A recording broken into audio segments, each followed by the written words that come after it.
In just 55 seconds, one of Hollywood's most respected actors would be pushed to his absolute breaking point, unleashing a verbal assault that left studio executives scrambling and viewers at home watching in stunned silence as Mark Wahlberg's carefully controlled composure completely shattered on live television. The tension was palpable from the moment Wahlberg settled into the guest chair across from Michael Strahan on Good Morning America's set. What should have been a straightforward promotional appearance for his latest film quickly devolved into something far more sinister, with Strahan's aggressive questioning style immediately putting the Boston native on edge. "Mark, great to have you here," Strahan began, his trademark smile not quite reaching his eyes as he shuffled through his notes. "Now, I know you're here to talk about your new movie, but I think our viewers would be more interested in hearing about some of the controversies that seem to follow you around." Wahlberg's jaw tightened almost imperceptibly, his hands clasping together as he leaned back in his chair. "Michael, I thought we were here to discuss the film and the incredible work the cast and crew put into it."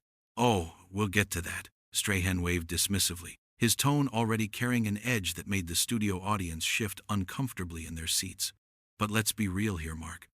Your past isn't exactly squeaky clean, is it? I mean, we're talking about serious stuff here. Hate crimes, assault charges. Don't you think the public deserves to know how someone with your history gets to just waltz into Hollywood and become this beloved figure?" The color drained slightly from Wahlberg's face, but he maintained his composure, his voice steady despite the obvious provocation. "Michael, I've addressed these issues many times over the years. I was a kid who made terrible mistakes, and I've spent my entire adult life trying to make amends for those actions. I've worked with numerous charities. I've spoken to young people about making better choices." "But that's just it, isn't it?" Strahan interrupted, leaning forward aggressively. "You get to play the redemption card while your victims are still dealing with the trauma you caused. It's convenient, don't you think? You make some donations, do some photo ops, and suddenly everyone's supposed to forget that you permanently blinded a man? That's not what happened." Wahlberg's voice took on a sharper edge, his Boston accent becoming more pronounced as his frustration mounted. "And if you had done your research properly, instead of just trying to ambush me on live television, you'd know that." The studio fell silent, except for the hum of cameras, the tension so thick it was almost suffocating.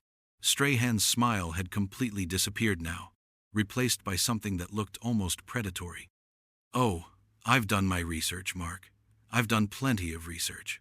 What I found was a pattern of violence and racism that you've managed to spin into this heartwarming comeback story." Wahlberg's hands were now gripping the arms of his chair, his knuckles white with the effort of containing his rising anger. "You're crossing a line here, Michael. I came on this show in good faith to promote a film that employs hundreds of people, and you're turning it into some kind of character assassination." "Character assassination?" Strahan let out a harsh laugh that echoed through the studio. "I'm just asking questions that any responsible journalist would ask. Unless, of course, you think you're above accountability because you've made a few successful movies."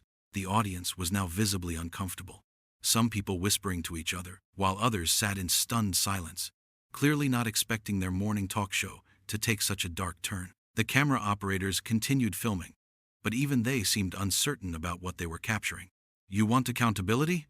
Wahlberg's voice was rising now, his famous temper beginning to show through the cracks in his professional demeanor. "I've been accountable every single day for over 30 years. I've apologized. I've changed. I've dedicated my life to being better. But apparently, that's not enough for you, is it? You need blood." Strahan's eyes lit up at the reaction he was finally getting. "I need honesty, Mark. I need you to stop hiding behind this manufactured image and admit that maybe, just maybe, someone with your history shouldn't be held up as a role model." "My history?" Wahlberg was standing now, his voice carrying across the entire studio. "You want to talk about history? Let's talk about how you're sitting there acting like some moral authority when you've got your own damn skeletons. At least I've owned up to mine." The implication hung in the air like a loaded weapon, and Strahan's face flushed with anger. "Are you threatening me, Mark?" "I'm stating facts," Wahlberg shot back, his voice deadly calm despite the fury blazing in his eyes. "You want to play this game? Let's play it." But just as the confrontation reached its boiling point, something shifted in the atmosphere, and both men seemed to realize They were teetering on the edge of something that could destroy both their careers in an instant. The momentary pause was broken by Strahan's producer, frantically signaling from behind the cameras, clearly desperate to regain control of the situation. But if anything, this only seemed to embolden Strahan further, his ego now fully invested in winning this very public battle of wills. "You know what, Mark?" Strahan's voice cut through the studio silence like a knife, his professional facade completely abandoned. "I think our viewers deserve to know exactly who they're watching. Because while you've been playing this reformed bad boy routine, real people are still dealing with the consequences of your actions." Wahlberg's eyes narrowed dangerously, his entire body language shifting into something that resembled the street fighter he once was. "And what exactly are you trying to say, Michael?" "I'm saying that maybe Hollywood's been too quick to forgive and forget," Strahan replied, his voice dripping with contempt. "I'm saying that maybe we shouldn't be celebrating someone who has a documented history of racially motivated violence. Maybe we shouldn't be putting you on magazine covers and calling you a success story when your victims never got their happy endings." The studio audience was now completely silent, the tension so overwhelming that several people had actually gotten up and left. The remaining viewers sat frozen, witnessing what was clearly becoming one of the most explosive confrontations in morning television history. "My victims?" Wahlberg's voice was barely controlled fury now. "You want to talk about victims? Let's talk about how you're victimizing me right now, sitting there with your self-righteous bullshit, acting like you're some kind of moral crusader, when we both know this is just about ratings for you." Strahan's face twisted with anger. "This isn't about ratings, Mark. This is about accountability. This is about making sure people know who you really are underneath all that Hollywood polish." "Who I really am?" Wahlberg took a step closer, his voice rising to a near shout. "I'll tell you who I really am. I'm someone who's worked his ass off every single day to be better than the kid I used to be. I'm someone who's created jobs for thousands of people, who's given millions to charity, who's tried to use whatever influence I have to make a positive difference in the world." "Spare me the saint act," Strahan shot back, also rising from his chair now, the two men facing off like gladiators in an arena. "You think writing checks makes up for what you did? You think your little charity work erases the fact that you attacked innocent people because of the color of their skin? I never said it erased anything." Wahlberg exploded, his Boston accent now thick with rage. "But I'll be damned if I'm going to sit here and let some two-bit talk show host who's never made a real mistake in his perfect little life lecture me about redemption." The accusation hit Strahan like a physical blow, his face flushing crimson with indignation. "Two-bit talk show host? Perfect little life? You don't know a damn thing about my life, Wahlberg." "I know enough," Wahlberg fired back, his voice cutting and precise. "I know you're sitting there judging me from your ivory tower, pretending like you've never done anything wrong, never hurt anybody, never made choices you regret. Must be nice living in that fantasy world." The confrontation had now completely spiraled beyond anything either man could control, with both of them too invested in winning to back down, and the shocked silence of the studio only seemed to fuel their mutual antagonism further. "You want to know what your problem is, Michael?" Wahlberg's voice was now a controlled growl, each word delivered with surgical precision. "Your problem is that you think being on television makes you important. You think because you've got this platform, you can sit there and destroy people for entertainment." Strahan's jaw clenched visibly, his hands balling into fists at his sides. "My problem? My problem is having to sit across from someone who thinks celebrity status makes them untouchable. Someone who thinks they can just buy their way out of being a decent human being." "Buy my way out?"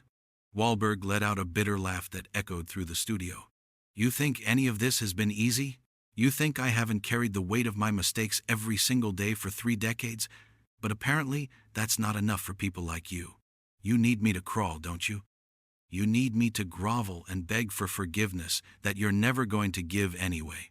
The studio cameras continued rolling, capturing every moment of what was clearly becoming a career-defining moment for both men. Production assistants were frantically trying to signal for a commercial break, but neither host nor guest seemed aware of anything beyond their mutual fury. "I need you to be honest," Strahan shouted, his professional composure completely shattered. "I need you to admit that maybe, just maybe, someone with your history shouldn't be held up as a role model. I need you to acknowledge that your victims deserve better than your Hollywood redemption tour." "My victims?" Wahlberg's voice dropped to a dangerous whisper, his entire demeanor shifting into something that made several crew members take unconscious steps backward. "Let me tell you something about victims, Michael. The real victim here is anyone who has to watch you pretend to be a journalist when all you're really doing is performing some twisted power fantasy." Strahan's face went pale, then flushed red with rage. "How dare you? How dare I what?" Wahlberg cut him off, his voice rising to a roar. "How dare I call you out for being exactly what you are? A bully hiding behind a microphone? Someone who gets off on tearing other people down because it makes you feel superior?" The accusation hung in the air like a toxic cloud, and for a moment, Strahan seemed genuinely stunned by the brutality of the attack. But his recovery was swift and vicious. "You know what, Mark? Fuck this," Strahan snarled, his on-air persona completely obliterated. "Fuck your sob story, fuck your redemption arc, and fuck your fake humility. You're a thug who got lucky, and no amount of money or movie roles is going to change that." The explicit language sent shockwaves through the studio, with several audience members gasping audibly. This was live television, and both men had just crossed lines that could never be uncrossed. Wahlberg's response was immediate and devastating. "And you're a failed athlete who lucked into a TV gig because you've got a pretty smile and no real talent. At least I earned my success through hard work instead of just looking good in a suit." "Earned your success?" Strahan's voice cracked with fury. "You want to talk about earning things? I earned my place in the NFL through blood, sweat, and dedication. I earned my spot on this show by working my ass off every single day. What did you earn except a reputation for violence and hate? I earned the right to move past my mistakes," Wahlberg exploded, his control finally snapping completely. "I earned the right to be judged by who I am today, not who I was as a stupid kid. But you'll never let that happen, will you? Because you need me to stay in that box so you can feel better about yourself." The studio had descended into complete chaos, with producers frantically trying to cut to commercial while security personnel moved closer to the set. But the two men were locked in their battle, oblivious to everything except their mutual destruction. "You know what the real problem is here?" Wahlberg continued, his voice now deadly calm despite the fury blazing in his eyes. "The real problem is that you can't stand the fact that someone like me, someone who came from nothing, someone who made real mistakes, has managed to build something meaningful with their life. It eats you alive that I've found redemption when you're still trying to figure out who you are." That final blow seemed to break something inside Strahan, his face contorting with rage and something that looked almost like pain. "Get out," he whispered, his voice shaking with emotion. "What did you say?" Wahlberg demanded, leaning forward aggressively. "I said get the fuck out," Strahan screamed, pointing toward the exit. "Get out of my studio, get off my show, and take your bullshit story with you." Wahlberg stood perfectly still for a moment, his chest rising and falling with controlled breathing as he stared down at Strahan with undisguised contempt. Then, without warning, he began to laugh, a cold, humorless sound that sent chills through everyone present. "Your studio?" Wahlberg's voice was filled with dark amusement. "Your show? You really think you matter, don't you? You really think any of this matters?" He reached up and unclipped his wireless microphone, letting it drop to the floor with a sharp crack that echoed through the silent studio. "You want me gone, Michael? Fine. I'm gone. But remember this moment, when your ratings tank and your bosses start asking why you decided to destroy your own career on live television." Wahlberg turned toward the exit, then paused and looked back over his shoulder one final time. "And Michael, next time you want to play judge and jury with someone's life, maybe make sure your own house is clean first." With that parting shot, Mark Wahlberg walked off the Good Morning America set, leaving behind a stunned studio audience, a shell-shocked host, and what would undoubtedly become one of the most talked-about moments in morning television history. The cameras continued rolling as Strahan stood alone in the wreckage of what had once been a simple promotional interview, his face a mask of fury and humiliation as the reality of what had just transpired began to sink in. The show cut to an emergency commercial break, but the damage was already done. In less than 15 minutes, two careers had been fundamentally altered, and morning television would never be quite the same again.